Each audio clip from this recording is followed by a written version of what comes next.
This is William and Lonsdale, a podcast about the legal ecosystem in Victoria and the fascinating people and stories that make it tick. This week, your host Michael Green speaks with the inimitable Julian Gardner. Although he swears he never planned out his career, he has ended up working in some of the most interesting organisations in our system, including being a founding member of the iconic Fitzroy Legal Service, the inaugural director of Victorian Legal Aid, and co-editing the first incarnation of the Law Handbook. Although he may not have mapped out a plan, purpose and meaning have always been central to Julian's career choices. Early on in his life in the law, this actually resulted in him walking away from the profession before his career had really begun. I had formed the view that the law was in no way creative. It seemed to me that all I created was bills. So I decided I was not going to have anything to do with the law again. I was quite disillusioned. But I found it's a struggle to make a living in London. I had rarely ever kept a diary, but I did keep a diary then, and I remember writing it one night that I was going to go back to Melbourne and do something useful. Not a terribly interesting word, but I had no idea what it meant. But it was quite a significant moment for me because after I came back, within a year, I had found that something useful.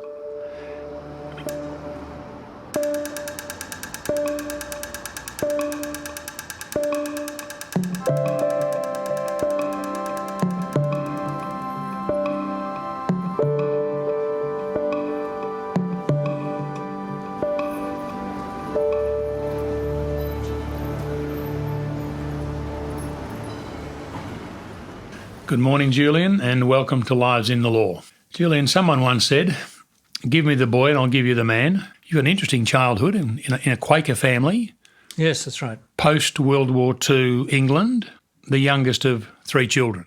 Yes. What was it like growing up in that environment? Well, there was still lots of physical manifestations of the war that I remember as a child, and rationing went on for a while, but it was pretty good. We were a family that didn't have much money. My father was still a student on a scholarship at that stage, and I was the youngest by 9 years of my sister. But that didn't seem to trouble us. We were wealthy in the sense we had a house full of books.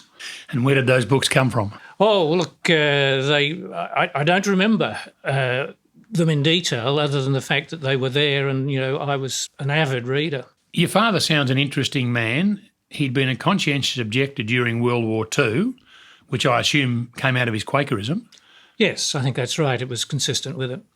He drove an ambulance as a conscientious objector, had left school at 15, but ultimately obtained a PhD in psychology. Did he have a big influence upon you? Look, he was a bit of an absent father, really, because he'd leave before I got up and come home after I got home. A lot of the years that I was capable of remembering, he was a student. So clearly, the Quakerism with which he was very much involved had an influence upon me. He had a very inquiring mind, and I think that stimulated me.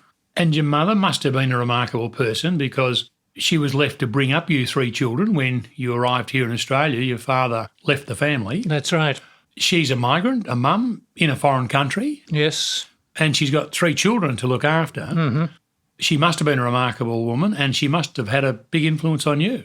Look, she did, and it was pretty tough for her when she first arrived here. There were no family, no supports at all.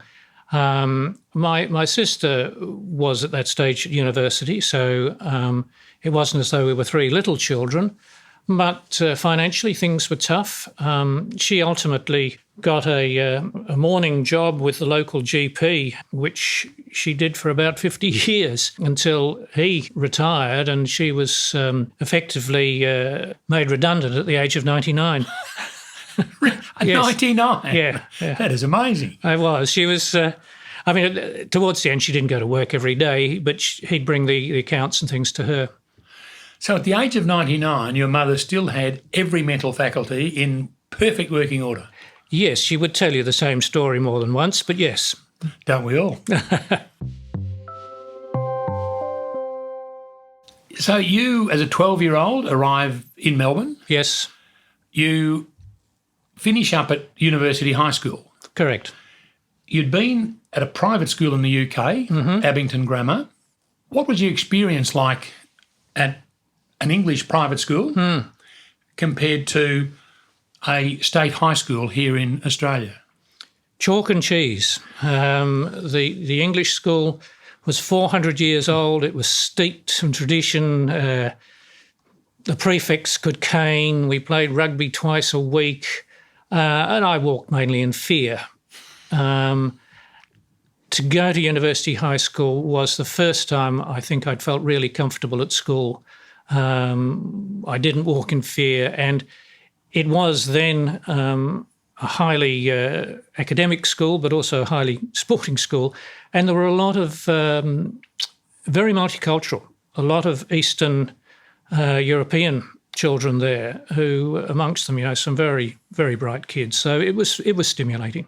My recollection of that time is that University High School and Melbourne High School were the premier schools in the state. The expensive private schools really struggled to keep up with the academic, sporting, artistic standards that University High and Melbourne High set. That together with McRobertson Girls. Yes, of course, Yeah. And so it was a school which you found your niche and fitted into well. I did, yeah. It was a joy not to be walking, as I say, wondering what was going to happen to you next. And I'll just digress for a moment, and this is a bit of self-indulgence, but I used to read a lot about those English boarding schools when I was a young boy, and it always intrigued me that the prefects could cane some of the younger students. Yes. And I thought, I don't think I'd allow another boy to cane me, but that was just accepted, was it? Well, you just didn't have any choice. Yeah. You didn't have any choice. I mean, look, as I say, it was steeped in tradition. There were 15 rugby pitches. I might say I'd won a scholarship there. That was the only reason I managed to go there. We went to school Saturday mornings. It was pretty rigorous. As much as you and University High were a very good fit, you've said that you and Melbourne University Law School were not such a good fit. But your accommodation was at International House, yes, which was called a college and maybe a hall of residence now. That was a very good fit. What was the law school like, and what was International House like? Well, the law school I just found intimidating. It was there. It was at that time filled with a lot of people who seemed to have come from fairly wealthy and privileged backgrounds with whom I had nothing in common. There was very little pastoral support. You didn't expect tutors to be able to talk to you or anything like that. You walked in awe of them. And I didn't know anybody in the law. I mean, I'd never met a lawyer. I'd never been in a lawyer's office. So I just didn't feel comfortable there. I was also doing an arts degree, which I enjoyed. In those days, it was a rarity to do a dual degree. Now it's, of course, very common. In contrast, International House was a college, a residential college, which was based on the principle that 50% of the students were Australian and 50% overseas. So its fundamental principles were about valuing difference, and it was only 6 years old. It was quite new, and it arose from some terrible racism that was being experienced by Colombo Plan students coming here to study in Melbourne. So it very much fitted in with the values that I had of equality and tolerance and an absence of prejudice. It contributed towards some of the management and leadership skills that you developed and you used later in your working life. How was that? I became president of the Students' Club, so I, had to learn how to manage committees and so forth. I produced the first play. We put on these plays at the Union Theatre, and that involved an enormous amount of logistical and management. And also, the head of college at that time was very well connected and used to have fascinating people come to dinner and sit at high tables. So I found myself having to learn to make conversation with people who I found totally intimidating and awe-inspiring. So there were a whole lot of things that International House taught me that I wouldn't have got if I hadn't been a residential student. Among those awe-inspiring people who you met and spoke with were Lee Kuan Yew, yes, later the quasi-dictator of Singapore, yes, and Tom Mboya, who was the Prime Minister of Kenya? I believe so. Did they have an impact upon you? Were they? Look, they were both young, idealistic men. I mean, you refer to Lee Kuan Yew as being a quasi-dictator, but at that stage he was a socialist in his thinking. Maybe that's an exaggeration, but he really was visionary. They were both visionary and inspiring. They were young. They were, firebrand's the wrong word, but they had that fire in their belly. And I was really inspired by both of them. I mean, they were just people there who wanted to make a difference and change the world. Through assistance by a tutor, I think, you obtained articles at Pavey Wilson, Cohen and Carter, an established and conservative Melbourne legal firm at the time. Yes. How did that article's interview go? Well, I had to do some very fast footwork because I was asked who I voted for, and I think I said something bland like, well, I thought both parties had some good and bad policies. And I was also asked what I thought of the recent socialist legislation, and I had no idea what that was. It turned out it had something to do with licensing laws because they acted for the brewery. So I was almost astounded when they decided to give me a job. Despite that possibly unpromising beginning, in fact, you had what we would call in those times good articles where they gave you good work and No, they did. And it helped you develop as a lawyer. Oh, yes. Look, I've got no complaints about that. In fact, in some things I was thrown into the deep end. I was never used as a filing clerk, and I found myself being given the task of writing some fairly long letters of advice, some of which got a big red pencil through because having studied Latin for 9 years, I thought that lawyers were supposed to use the Latin, and I was told that insurance companies didn't understand what I was talking about. Yes, I remember Latin was just going out at that time, I guess, in the Yes. law, but yes, it was there. When you finish your articles, you go to the UK for 12 months. You have what maybe today might be called a gap year or something. You decided to go and go back and have a look around the UK. What was the result of that trip? I had formed the view that the law was in no way creative. It seemed to me that all I created was bills. So I decided I was not going to have anything to do with the law again. I was quite disillusioned. But I found it's a struggle to make a living in London. I had rarely ever kept a diary, but I did keep a diary then, and I remember writing it one night that I was going to go back to Melbourne and do something useful. Not a terribly interesting word, but I had no idea what it meant. But it was quite a significant moment for me because after I came back, within a year, I had found that something useful. Which was the iconic Fitzroy Legal Service. That's right. It was a very influential body at that time. What we're talking early 70s, I guess. December 72, it opened its doors. Can you tell us a bit about prior to December 72, how it got to the stage of opening its doors? Well, there was one particular youth worker there who found that he had all these kids who could never get any legal help when they were in trouble. He was organising a barrel on a Sunday to raise money for draft resistors, at which we stood around and talked about the fact that we needed to do something about this. Somehow from that emerged this idea of, well, let's set up a legal service. None of us actually knew what that meant. In fact, there was such an argument about how to manage it that in the end the hotter heads said, well, let's just open next Monday. And we did. Now, at that time, you've reverted to your conservative roots and you're working with Moule, Hamilton and Derham. I am, yes. A conservative legal firm. Yes.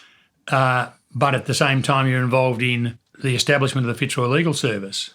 What sort of work were you doing at Moules? How did that mesh with the legal service? Or did it mesh at all? It didn't really. I was doing general litigation, a variety of commercial litigation, as well as some injuries, as well as some patent work. There was no connection between the two. And then at some stage, you obtained sufficient funds to employ a person full-time for the legal service? Correct. And who was that person? Well, I applied for that job. So in 1975, I left Moules, went to work there full-time with a strange title of lawyer initiator, which the idea was that they didn't want my primary focus to be casework. They wanted my primary focus to be initiate change and develop and grow the service. Although, of course, I was doing casework as well. So I took a 50% drop in income and had a very supportive wife who was teaching and therefore allowed me to do that. I couldn't have done it without her. Julian, when you say they, is they still a committee that controls the Fitzroy Legal Service made up of young idealistic lawyers, or is there some government involvement? No government involvement at all. And it wasn't just lawyers. We had a very strong principle of involving the community. So in those days, interviews with a client were conducted by a lawyer and a non-lawyer. The non-lawyer was there to make sure that the lawyer was communicating properly and at times to translate and to humanise the process, because we believe that the lawyers didn't deal very well with the sort of clientele we had. So the Committee of Management was actually called an implementation group because it was there to implement the wishes of the general meeting. It was a very 1970s flower child type of organisation. But it survived and flourished. It threatened the mainstream profession, which I must say I was a part of the mainstream profession at the time and I had no idea of that. The Bar Council declared you off limits. Correct. And some people even sought advice on obtaining an injunction to stop the Fitzroy Legal Service. Why was it so threatening to the profession? Look, it's hard to imagine today, but you've got to think then just how radical this was. The idea that here was a legal office, presumably that's how it's sort of offering free legal work. So presumably the local lawyers were worried about their livelihoods, because that was the group that sought to get some advice. The Bar Council's a bit more understandable because then it was, or probably still is, barristers weren't allowed in solicitors' offices, and so they deemed this to be a solicitor's office. But that caused problems for us because a number of our volunteers were at the bar. But yes, it was radical. It was different. And more power to you and to it, then and now.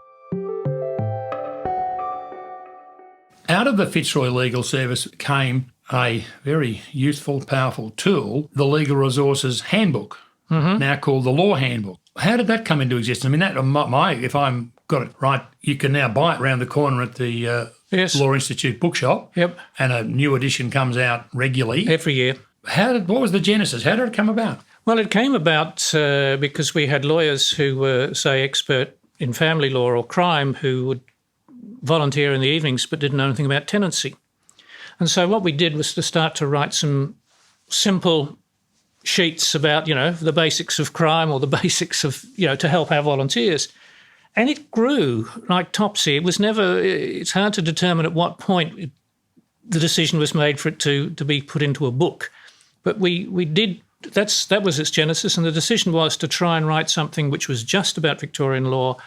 It was practical, it was easy to read, it was written in plain English, or attempted to, which is exceedingly difficult. If you've ever tried to work out how to describe the term consideration in contract law in less than a whole paragraph, it's impossible.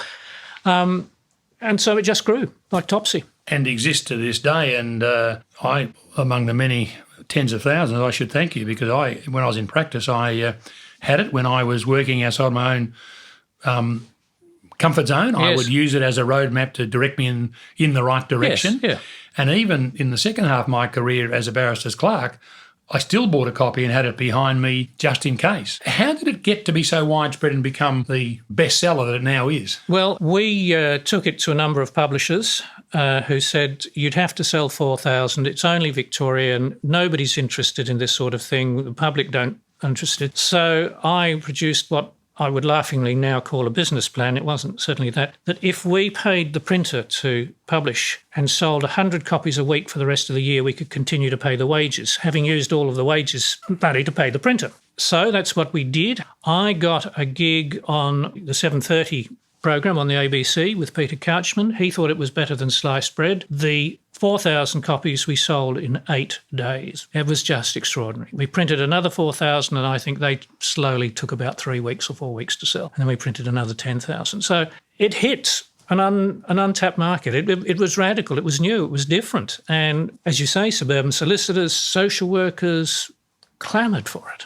And the fact that it's going 43 years later with an annual edition, I would never have imagined that. And all credit to you and to those who worked with you to A, to have the idea, and B, to bring it to fruition. What a wonderful thing. Well, it was. And it was an exciting moment. Legal aid has been a large part of your career. Yes.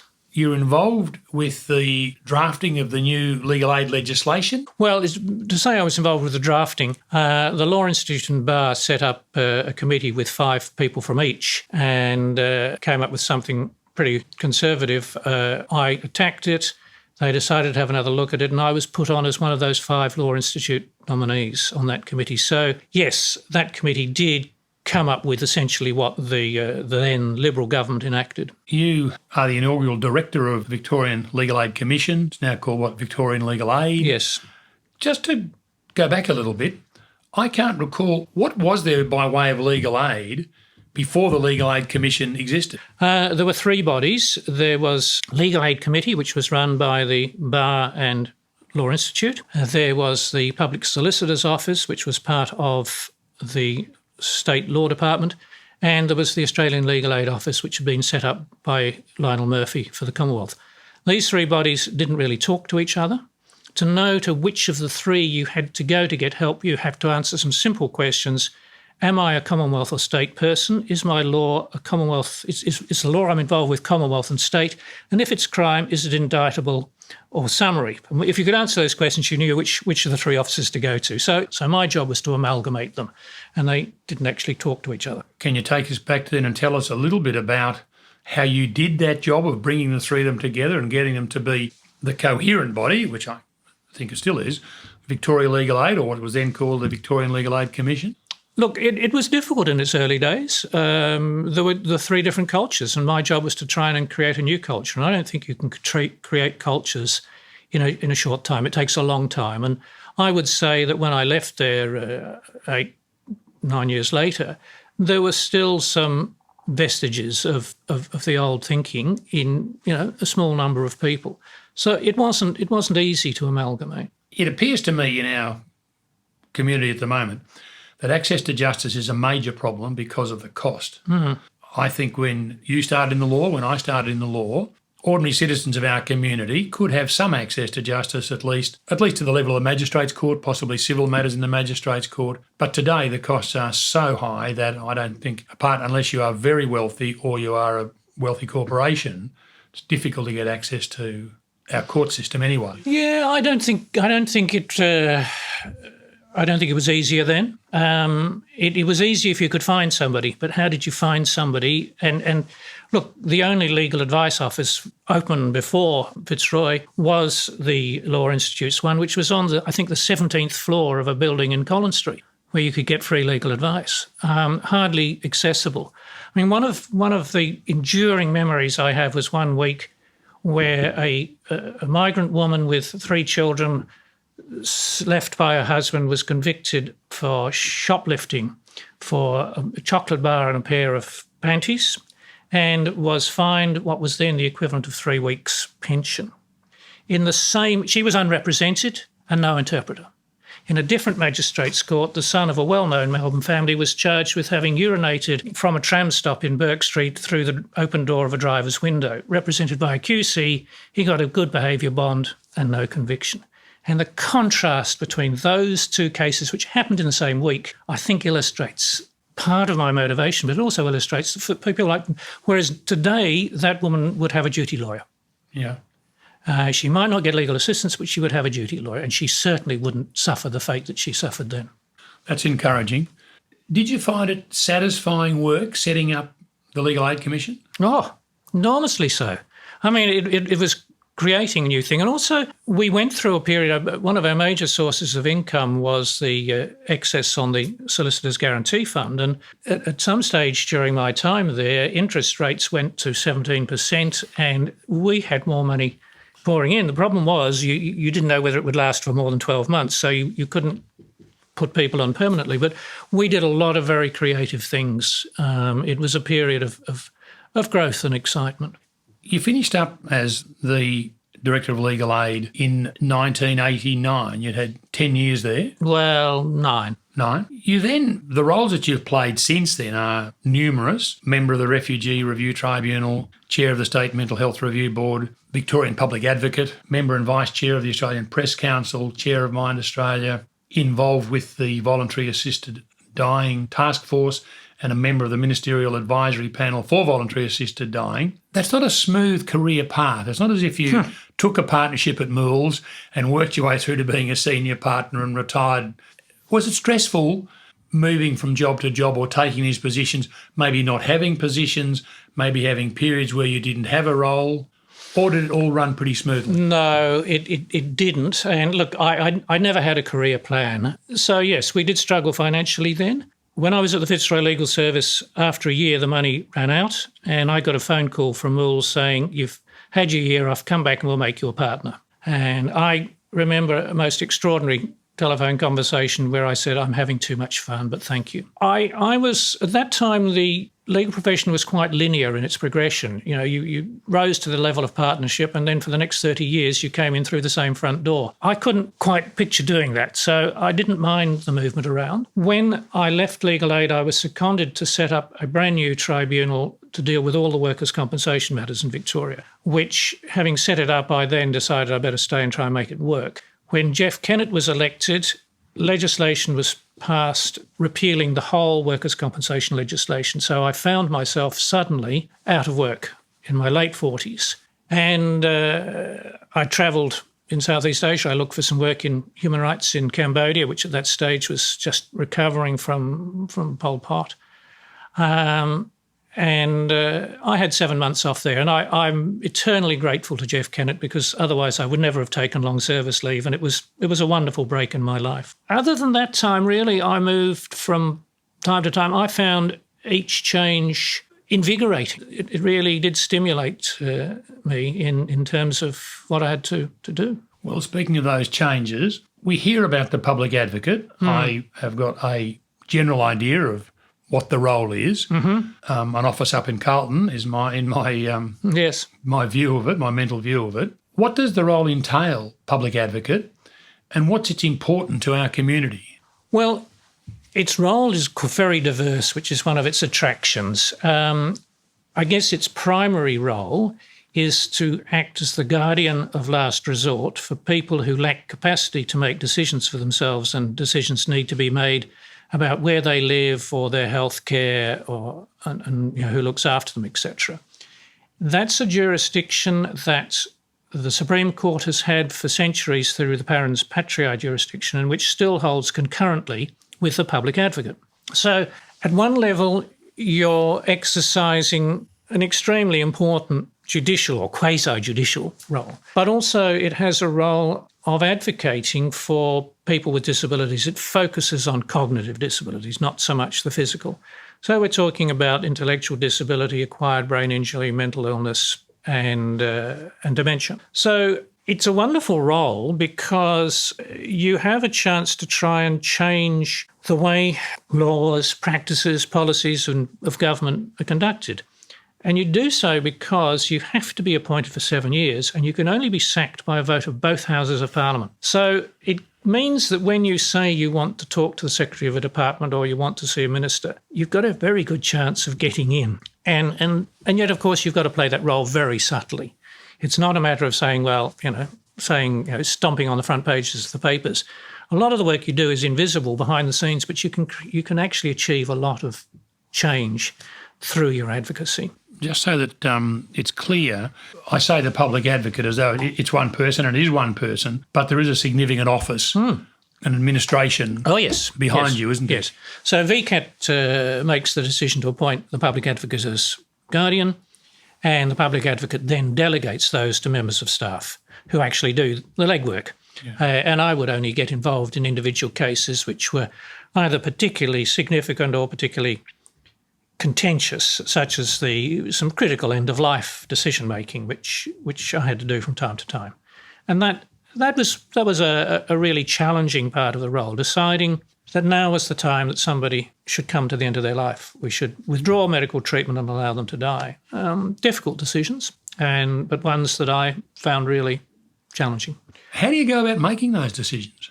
Well, of course, you do it as a good lawyer does within the construct of the law, but that's the easy part. Let me give you an example. You may recall the case of Maria Korp, who was the victim of an attempted murder, put in the boot of her car, found 5 days later at the shrine, went to the Alfred. She was breathing and her heart was working, but she was totally unresponsive, and she was kept alive by artificial feeding. The hospital wanted to withdraw treatment because it was futile. The husband had been on the front page of the Herald Sun saying, "She is a devout Catholic and I will fight in court any attempt to withdraw treatment." He, of course, was subsequently charged with her attempted murder, and his lover was convicted of attempted murder. So the hospital said, well, this is all too high risk. It's all over the media because there was all sorts of stuff about swingers parties and witches and previous deaths. It was bizarre. So they shifted the risk by having a guardian appointed, namely me, to make the decision about whether she should and when she should die. So the process was to do a detailed investigation to try and find out whether she had any views on this matter. And she didn't, or nobody could recall her.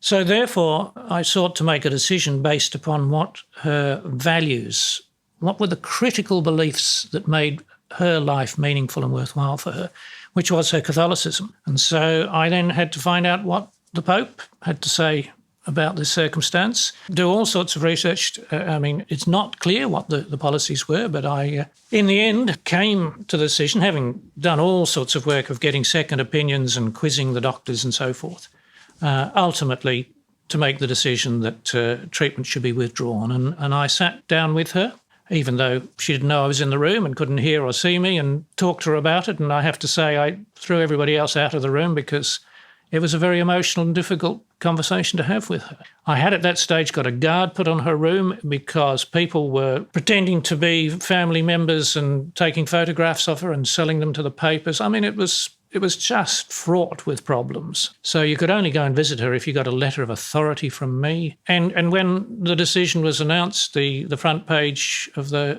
Herald Sun was filled with huge letters saying "starving to death." And as I say, the hate mail poured in and some lovely, positive, supportive mail. And it was indicative, though, of those fairly rare but critical end-of-life decisions that, not many people have to make in their lives. And technically the decision wasn't that difficult. It was doing it in the full glare of publicity that made it so difficult. Other decisions were harder technically, but nobody knew I was doing them. What length of time did you have, Julian, to make these decisions? I'm assuming there was a degree of fraughtness, a high degree of fraughtness, because it needed to be done very quickly. Well, yes and no. I think it was a span of about 5 months. The hospital, after she died, said to me, "Oh my God, this was costing us a fortune and we would just wish you'd get on with it." And to their credit, never put any pressure on me. So there was never any question this was made for financial reasons. She was being sustained by artificial feeding and excellent hospital nursing care. But I had to make sure that we had done the most. I was ringing relatives in Portugal or the island of Madeira off the coast of Portugal to try and find out if they had any views and wishes and so forth. It was a most unusual, drawn-out affair. But it's an example of the role the public advocate plays and the necessity of having someone like the public advocate in an independent position to make these difficult decisions. Yeah, indeed. The Premier of the time, who himself was a Catholic, was 3 days in a row door-stopped and said, "This is a matter of the public advocate who will make a decision independent of government in the woman's best interests." And he stuck to that mantra because he just didn't want to be involved. William and Lonsdale is brought to you by Greens List, one of the leading multidisciplinary barristers lists in Australia. Greens List believe in promoting conversation around the ideas and issues that shape not only our legal system, but our wider community. Julian, you were previously Vice Chairman of the Australian Press Council. You're still a panel member of the Australian Press Council. The press are an essential part of a functioning democracy, and of course they are also, or it is also, contentious in itself. People have differing views of the press and the role it should play in our society. Our defamation laws can be contentious as to whether they are too restrictive of a free press. Questions of the concentration of ownership of the press are current at the moment, and I think there's a request for a Royal Commission into the ownership of the press, the concentration of its ownership. It must be a satisfying position to hold, to be on that council, to be playing a part or having a role to play in such an important part of our democracy. Look, a free press is critical to a surviving democracy.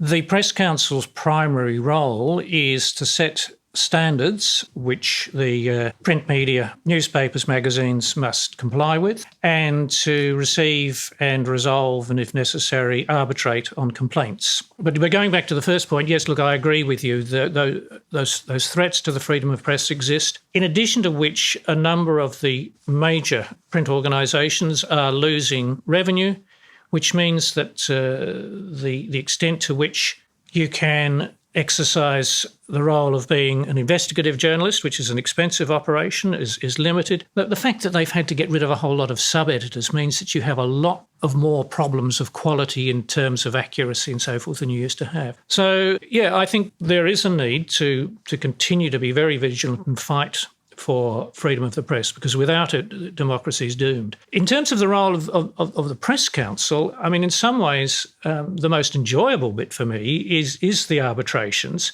where I find myself having to ponder on questions about whether something is in the public interest or whether it's really just of interest to the public, and the two are quite different, or what is offensive and how offensive can you be before you limit somebody's right to say it. Those are really fascinating questions. And from time to time, arbitrating on those matters, I just find really fascinating. Absolutely fascinating.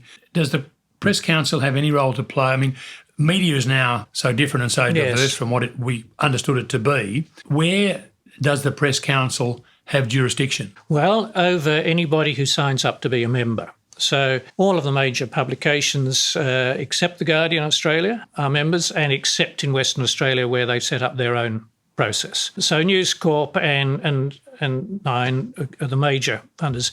It's funded by those members, by the publications themselves. So already there's a conflict, a tension there.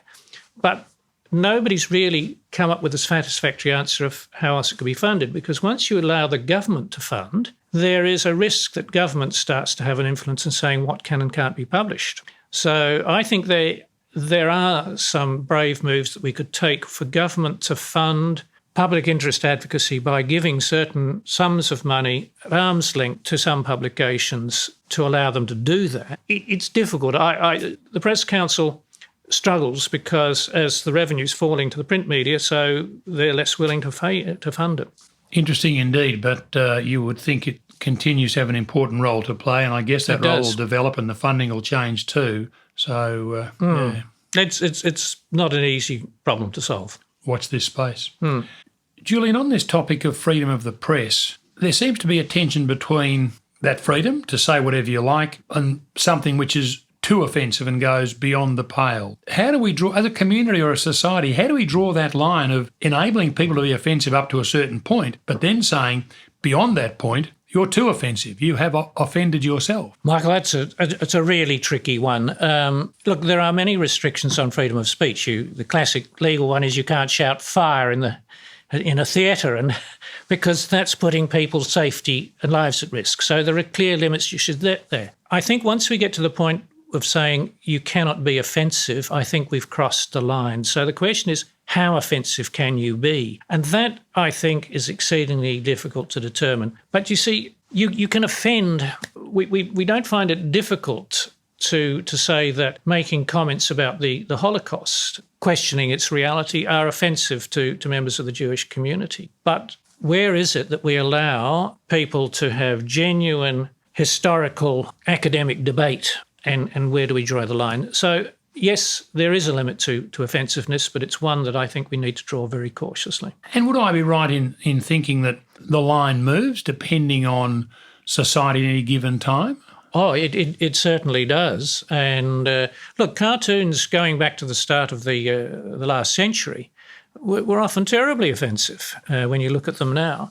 And yes, clearly our standards change as time goes on. What might have been offensive to the trans community, what is offensive now, might not have been 20 years ago, for example. I think that the standards, and there is a problem with cartoons because cartoons are recognised as being something where you're allowed to take a bit more liberty. They always have. But yes, you've got to reflect current. I mean, you've got to decide, well, is this offensive to people today? And I'm assuming what is offensive today is being affected by the internet and social media. Look, it has to be, and that makes it all the more complex.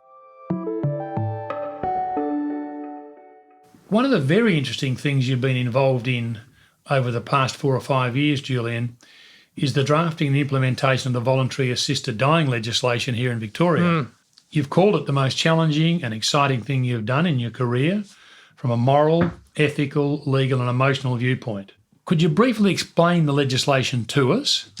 Because as much as we know it exists, I'm sure not many of us know the ins and outs of it. Yes. Secondly, why is it so challenging and exciting? And then thirdly, how is it actually playing out on the ground now? Right. Well, what the law provides is that somebody who has a disease or illness or condition that is going to cause them to die, and it's likely or considered that they will die within the next 6 months or 12 months in the case of diseases such as motor neuron disease. And they meet certain specific requirements, most important of which is that they must have a capacity to make decisions for themselves. So this is entirely voluntary.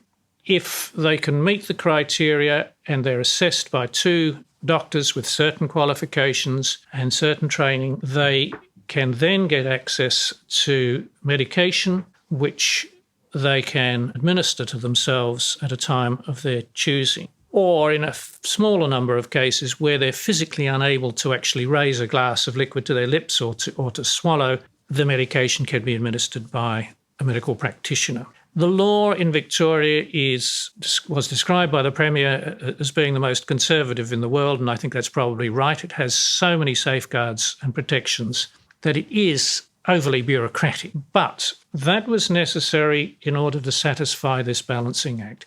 What made it challenging was that the goal of promoting individual autonomy has also to be balanced against the duty of the state to protect those who can't protect themselves, whether they be people who are victims of elder abuse, whether they be people who don't have a capacity to make decisions for themselves. So balancing those and balancing the rights of people to conscientiously object and say, I don't want to be involved, and yet not restricting access. The balancing of safety, not only for the individual to make sure that they're not preyed upon or coerced, and also to protect the public, because there were significant concerns raised about having this lethal drug out there in the community. So there are ethical considerations, there are moral considerations, but there is the balancing of these rights. Ultimately, the goal of the legislation is to reduce suffering, because a person has to be experiencing suffering which can't be relieved in any way acceptable to them. It's now been in operation for nearly 18 months. The data has been released for the first 12 months, and there were 124 people who ended their life using voluntary assisted dying. But I don't want to focus on that figure because the real goal is really reducing suffering. There are an additional number who got the medication but never took it, but received sufficient comfort to relieve their suffering. There are also the families who can join in with them in their voluntary decision, celebrate the last days and weeks and months, as distinct from those families who previously had somebody who committed suicide. The coroner estimated that at least 1 death a week occurred in Victoria from people who would have otherwise qualified. 1 suicide, often in gruesome circumstances. So it's their suffering. And it's also relieved the suffering for a lot of people who simply say, oh, I just feel so much more comfortable now. I know that may be an option for me. So we focus on the number of deaths, but that's not the real indicator of success. You see, I think laws that involve balancing acts. Previously I had spent nearly a year doing a review of Victoria's Equal Opportunity Act, and there once again you're balancing competing legal rights. I was involved chairing an expert committee for the Minister on the Mental Health Act. Once again, you're looking at severe restrictions on personal liberties by making somebody an involuntary patient, but at the same time you've got to look at the duty of the state to protect those who can't protect themselves. I find those balancing acts challenging and rewarding to deal with. Very interesting indeed, and I think we're very fortunate, Julian, to have you as one of the people who is making or involved in that decision-making process for us as a community. You've had an outstanding career of community service, which we are grateful for. Looking back to your childhood, would you put a great deal of emphasis on the Quakerism you grew up under in the formation of you to be a person who's worked in public service most of their life? It's always difficult to actually be sure about that. But look, I can say this: the Quakers, or the Friends Societies are sometimes known, I admire very much. They are Christians who are social activists. They have been very active, going back historically to the great, Cadburys and Fry's of the 19th century. Certainly their principles of seeking to alleviate poverty and injustice and unfairness clearly formed part of my psyche or whatever. So yes, it's hard to say that they weren't part of where I came to pursue my career. So if migrants to Australia were still arriving on boats, which of course they're not, but if they were, and we could go down to Port Melbourne and greet a migrant ship, and there's a young 12-year-old hopping off the boat, similar to Julian Gardner of all those years ago, what would you say to him? Oh, goodness. Well, for a start trying to learn some of the local idioms as quickly as you can. Such as who do you barrack for? Well, that's right. I didn't know what the word barrack meant, so I had to find an answer to that question very quickly. What would I say to that 12-year-old? Look, I would say to myself, have a greater belief in yourself and have more self-confidence. I know it sounds strange with the things that I've been privileged to be involved in, but I've never had a great deal of self-belief, and I think that's held me back. I would also say that if you want to be involved in working for change, you've got to be prepared to play the long game and not get frustrated too soon. If the pursuit of public good is going to bring you far more happiness than the pursuit of wealth and possessions. Would you do anything differently if you could do it again? In terms of career choices, no. Look, I didn't ever have a career plan. It just sort of happened to me until I finally stopped full-time employment when I left the public government. Then I set out a career plan for the first time in my life. And I said, right, I don't want to manage any longer. I've been a CEO for 27 years. Somebody else can do the damn job. I only want to be involved in things which involve promotion of human rights and justice. And I want to do something that, I'm not going to do it unless it gives me some pleasure. And that was my then career plan, and I very happily for the last 12 years have had a wonderful series of opportunities to realise that. Which you earned through all of the work you before that, Julian. Thank you very much for coming in this morning and telling us about your life in the law. Michael, it's been a pleasure.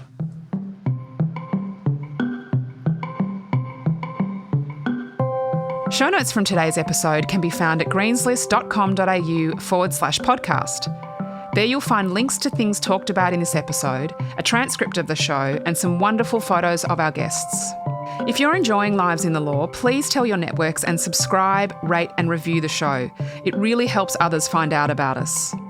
Your host is former lawyer and Greenslist clerk Michael Green. Our show is produced by me, Catherine Green, mixed and mastered by Windmill Audio, and recorded by Alex McFarlane, who also wrote and performed all the music for the series. With COVID restrictions limiting numbers inside the County Court of Victoria, we are currently recording our shows at Owen Dixon Chambers, on the corner of William and Lonsdale Streets in our beautiful city of Melbourne. We acknowledge the Wurundjeri people of the Kulin Nation as the traditional custodians of this land and pay our respect to their elders past and present. There is no doubt that conversations about justice have been taking place on this land for thousands of years, and we are privileged to continue the discussion here today.